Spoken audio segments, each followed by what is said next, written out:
EVM चोरी चल गई। तो हार गए तो ईवीएम पे दोष देते, यही दिक्कत है आप लोगों में। बनारस में ईवीएम की गाड़ियां पकड़ी गई सड़कों पे, बरेली में पकड़ी गई, कूड़े की गाड़ियों में ईवीएम पकड़ी गई। वो क्या था? और ईवीएम, वो चुनाव आयोग का एक अधिकारी जो चुनाव करा रहा था, वो कह रहा है कि ईवीएम बदली गई है और पुलिस का अधिकारी उसको धमका रहा है। ये वीडियो आपने देखा? नहीं, ईवीएम नहीं निगड़ पाया। सरकार ने वोट की चोरी कर ली। हमारी मर्जी थी, हमने भर भर वोट दिया। जब सरकार चोरी कर ले तो फिर कुछ नहीं कर सकते। 24 में ईवीएम से चुनाव लड़ेंगे आप लोग की कहेंगे कि नहीं भाई? हम तो आज से, हम तो पहले भी विरोध कर रहे थे, आज भी विरोध कर रहे हैं। चल गया बीजेपी का हिंदुत्व चल गया, चोरी चल गई, चोरी चल गई, ईवीएम बदल दिए गए, चोरी कर ले।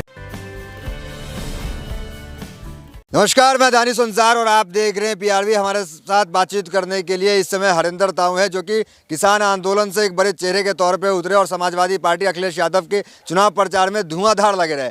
चुनाव के नतीजे आ चुके हैं और लंबे समय बाद जो ये कह लें कि पहली बार मीडिया के सामने बातचीत कर रहे हैं। इनसे बातचीत करेंगे। अब तो सुपरा साफ हो गया, ना तो किसान चला ना तो कुछ चला, बुलडोजर चल गया बाबा।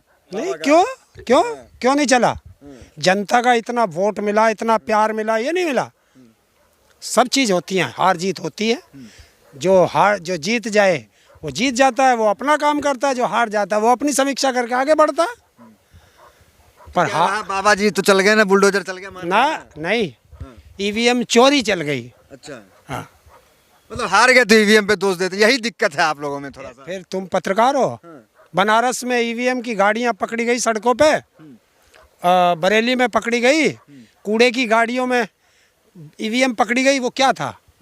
और ईवीएम, वो चुनाव आयोग का एक अधिकारी जो चुनाव करा रहा था, वो कह रहा है कि ईवीएम बदली गई हैं और पुलिस का अधिकारी उसको धमका रहा है। ये वीडियो आपने देखा होगा। तो क्या है ये? मतलब कुछ तो कमी आप में भी रही होगी, अखिलेश यादव में रही होगी, लड़ नहीं पाए। क्यों नहीं लड़े? जो जनता का सैलाब था वो तुमने देखा था। वो क्या था? तो सैलाब तो बीएसपी में भी थी, सुपरा साफ हो गया, एक सीट आया। कांग्रेस का क्या हुआ आप देख लिए।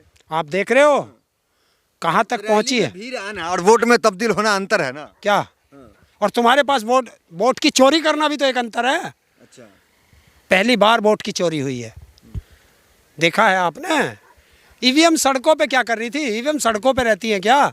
गाड़ियों में भर भर के ईवीएम जा रही है। प्रशिक्षण के लिए जा रहा था ना, डीएम साहब का बयान नहीं सुने क्या आप? बनारस क्या प्रशिक्षण के लिए जा रहा था? चुनाव आयोग की गाइडलाइंस क्या है, जानकारी है या नहीं है? कि अगर ईवीएम एक जगह से दूसरी जगह मूव करेगी तो वहाँ के प्रत्याशियों को बता करके मूव करती है। बताया था? है चुनाव आयोग कहीं?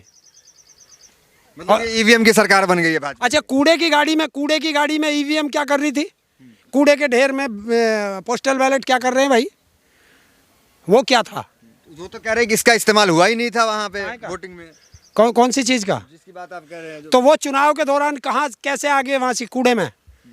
क्या कभी आपने देखा है कि चुनाव के बाद भी अब जो पोस्टल बैलेट हैं ये कभी तुम्हें कूड़े के ढेर में मिलेंगे? इनको नष्ट करना पड़ता है। जब चुनाव आयोग की गाइडलाइंस ख़त्म हो जाएं तब उन्हें नष्ट करना पड़ता है। कूड़े में नहीं जाते। कूड़े में जब जाते हैं जब चोरी करी जाती है, चोरी वाले वहाँ चले जाते हैं, असली वाले वहाँ चले जाते हैं। अखिलेश यादव तो कहे सुप्रीम कोर्ट से भी चुनाव आयोग से संज्ञान ले, क्या लगता है कुछ उम्मीद लग रहा है कुछ होगा ना? अब तो बाबा शपथ भी लेने वाले। नहीं होगा। जब देश के अंदर संवैधानिक संस्थाएं खत्म हो जाएं तो कुछ नहीं होता। मतलब हार मान गए हरिंदर ताऊ? नहीं, हम हार का माने, हम तो आगे की तैयारी। अब आगे कहाँ? क्या बताओ ना, ये क्या है? तुम बताओ, तुम तो पत्रकार हो, तुम तो जमीन पे थे, क्या देखा था तुमने? हम देखे थे कि आप हरा गमछा लगा के पूरा घूम रहे थे, लेकिन आपका वहाँ पे कुछ काम नहीं आया। जोश लहर सब फिगर आया। बहुत काम आया। तुम्हें क्या पता जनता का कितना प्यार मिला, जनता ने कितना भरपूर वोट दिया, जनता ने अपना काम किया। ईवीएम ने गड़बड़ा दिया? नहीं, ईवीएम नहीं निगड़ पाया। सरकार ने वोट की चोरी कर ली।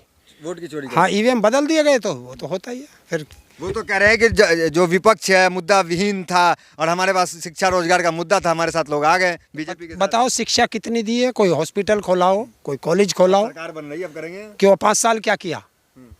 5 साल के जो वादे करके आए थे, जो तुम अपना मैनिफेस्टो लेके आए थे, उस मैनिफेस्टो में से एक वादा बता दो जो पूरा किया हो। कोई वादा पूरा नहीं किया। ये बताइए, पश्चिम यूपी में कहा कि सुपरा साफ होगा, दिखाया जा रहा था कि इसका विरोध हो रहा है, उसको गांव से भगाया जा रहा है बीजेपी ने, सब तो खत्म हो गया। आप यहाँ से रहे, आप भी कुछ नहीं कर पाए। जब तुम ईवीएम की चोरी कर लोगे तो फिर क्या करोगे? जनता ने तो वोट भरपूर दिया था। तो ये आपको ईवीएम से इतनी चिंता थी तो चुनाव के पहले आप विरोध क्यों नहीं करते ईवीएम का? आप जब हार जाते हैं तो ईवीएम करते हैं। बंगाल में ईवीएम ठीक था, पंजाब में ईवीएम ठीक था, यूपी में खराब हो गया ईवीएम। किसने कहा पंजाब में ठीक था और बंगाल में ठीक था? किसने कहा? बंगाल जब आप जीत गए तो आप तो कुछ नहीं कहे कि किसानों का काम कर गया, लट बच गया, खदेरा हो गया, खेला हो गया। अब यहाँ क्या हुआ? आपका खदेरा हो गया। अरे बंगाल की मुख्यमंत्री है, वो तो जीती है, वो भी ईवीएम का विरोध कर रही है। अच्छा, हाँ तो बताओ, जो जीती हुई मुख्यमंत्री है वो भी ईवीएम का विरोध कर रही है, तो फिर हमारा तो क्या? हम तो वोट देने वाले हैं, वोट दिया, हमारी मर्जी थी, हमने भर भर वोट दिया। लेकिन जब सरकार चोरी कर ले तो फिर कुछ नहीं कर सकते। मतलब 24 में ईवीएम से चुनाव लड़ेंगे आप लोग कि कहेंगे कि नहीं भाई? नहीं, हम तो आज से, हम तो पहले भी विरोध कर रहे थे, आज भी विरोध कर रहे हैं। ये तो शांत क्यों पड़ जा रहे हैं? क्या शांत कहाँ है? शांत कहाँ है?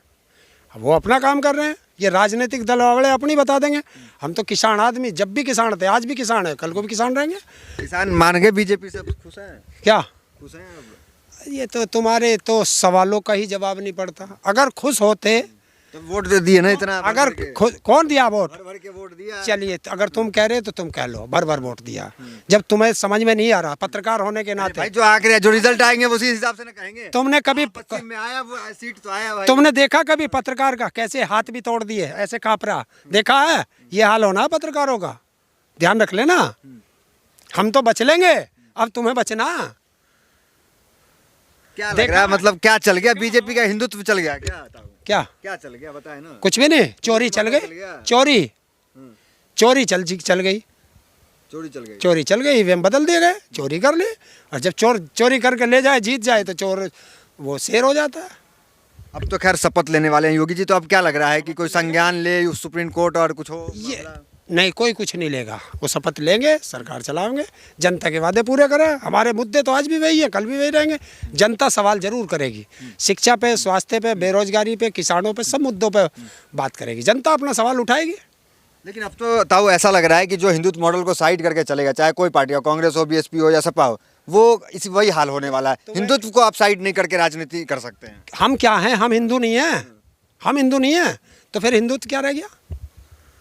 बाकी देश में और कोई नहीं रहेगा, सब रहेंगे। अच्छा ये बताइए, योगी जी को एक्सेप्ट किया अब आप लोग? क्या एक्सेप्ट कर लिया कि चलिए भाई? नहीं, अभी क्या, जब शपथ लेगा, एक्सेप्ट तो सबको करना पड़ेगा। जो भी योगी बने, कोई बने, जो भी प्रदेश का मुख्यमंत्री बनेगा, वो सबका मुख्यमंत्री होगा, तो सबको एक्सेप्ट करना पड़ता है। तो क्या विरोध जारी रहेगा क्या? आप जिस तरह मीडिया में बोलते हैं, मुद्दों पे लड़ाई जारी रहेगी, वो नहीं छूटेगी, वो जारी रहेगी। अच्छा ये सरकार अपना काम करेगी, जनता अपना काम करेगी, आंदोलन अपने काम करेंगे। जो सरकार का गलत काम होगा, गलत काम का विरोध करना जनता का संवैधानिक अधिकार है। ये आपका जो ताऊ एक चेहरा है जो पूरे देश में देखा जाता है, लोग आपको देखते हैं, तो क्या ऐसे में मोदी जी भी अभी गुजरात चले गए हैं, मोदी जी भी एक बड़े चेहरे प्रधानमंत्री हैं, वहाँ प्रचार चल रहा है, तो क्या लोग जानना चाह रहे हैं क्या हरिंदर ताऊ यूपी हारने के बाद, बंगाल भी आप गए थे शायद, तो आप बंगाल में भी वहाँ पे खेला हो गया, यूपी हारने के बाद क्या ताऊ गुजरात या अन्य प्रदेशों में जाएंगे किसानों के मुद्दे के साथ प्रचार? नहीं, देखिए, किसान तो हर जगह जाएगा। आपने देखा होगा ना, राकेश टिकैत जी घर थोड़े ही बैठे हैं, वो जा रहे हैं अलग अलग, क्योंकि वो हमारे सेनापति हैं, वो अलग अलग जगह जा रहे हैं। अगर हमारी भी जरूरत पड़ेगी तो हम भी चलेंगे, हम क्या मना कर रहे हैं?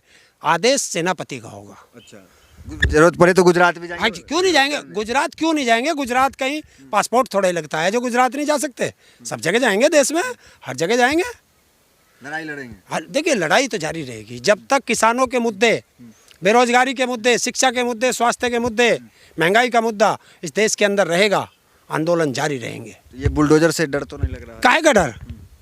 देखिए, डर उन्हें, पश्चिम में गर्मी बढ़ा हुआ, डर उनको लगेगा जो चोर होंगे। हमने कोई चोरी थोड़ा ही की है।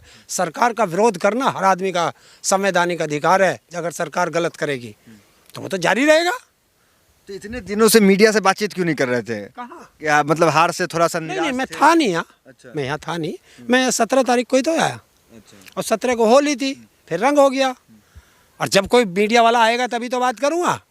जब मीडिया वाला नहीं आएगा तो मैं किससे बात करूँगा? तुम्हें बुलाऊँ फ़ोन कर करके, आ जाओ भाई, मैं बात करूँगा। मतलब हताश थे क्या? नहीं, ये मैं हताश कभी नहीं होता। लड़ाई है, दो आदमी लड़ते हैं, एक जीतता एक हारता। हारने वाला ये थोड़ा ही है कि मैं फिर कभी नहीं लड़ूंगा। हार गया, वो हार गया, कैसे हारा ये हमें पता है, फिर लड़ेंगे। अखिलेश यादव कह रहे हैं लोकतंत्र का आखिरी चुनाव है, तो आपको लगता है ऐसे में फिर? बिल्कुल था, आखिरी था। ये क्या है, ये लोकतंत्र बचा कहाँ? देश के अंदर संवैधानिक संस्था बची कहाँ? चुनाव आयोग कहे कहाँ? चुनाव आयोग ने विपक्ष के किसी भी एक शिकायत पर संज्ञान लिया? क्यों? कि सुप्रीम कोर्ट है देश में। नहीं, सुप्रीम कोर्ट तो बाद में है। सुप्रीम कोर्ट कहाँ है? हमने तो सुप्रीम कोर्ट के जज जो है राज्यसभा भी जाते देखे हैं। सुप्रीम कोर्ट को संज्ञान स्वतः क्यों नहीं लेता सुप्रीम कोर्ट? भाई ईवीएम सड़कों पे पकड़ी गई है, पोस्टल बैलेट सड़कों पे पकड़े गए हैं, तो वो उस पर स्वतः संज्ञान क्यों नहीं लिया सुप्रीम कोर्ट ने? तो यही तो है। तो क्या सड़कों पे ईवीएम का विरोध करते देखा जाएगा? विपक्ष विरोध करेगी क्या? आना चाहिए, देश की जनता को आना चाहिए, क्योंकि जनता, देखिए चोरी होती है, बहुत जगह चोरी होती है, लेकिन जब देश की जनता की वोट की चोरी होगी तो फिर लोकतंत्र को खतरा है, संविधान को खतरा है। ये जो सरकार बीजेपी की बनी है, ये ईवीएम से सरकार बनी है, आप कुल मिला के ये कहेंगे? नहीं, देखिए चोरी से बनी है, चोरी से बनी, चोरी से बनी है, चाहे रूप कुछ भी हो, वो तो सबको पता है, सबको पता है, सबको पता है। तो ये हरिंदर ताऊ थे जो कि बड़ी बेबाकी से तमाम सवालों का इन्होंने जवाब दिया। कहे कि हमारे मुद्दे पूरे थे और बहुत ही मजबूती से चुनाव लड़े, जनता का प्यार आशीर्वाद भी मिला। वो जो है, जो सरकार बनी है वो चोरी से बनी है, सीधा सीधा और खुलेआम कह रहे हैं हरिंदर ताऊ, जो कि किसानों के नेता के तौर पे किसान आंदोलन से उभरे हैं। तो फिलहाल वीडियो में इतना, मिलता है अगली वीडियो से। बने हमारे साथ, बहुत बहुत धन्यवाद।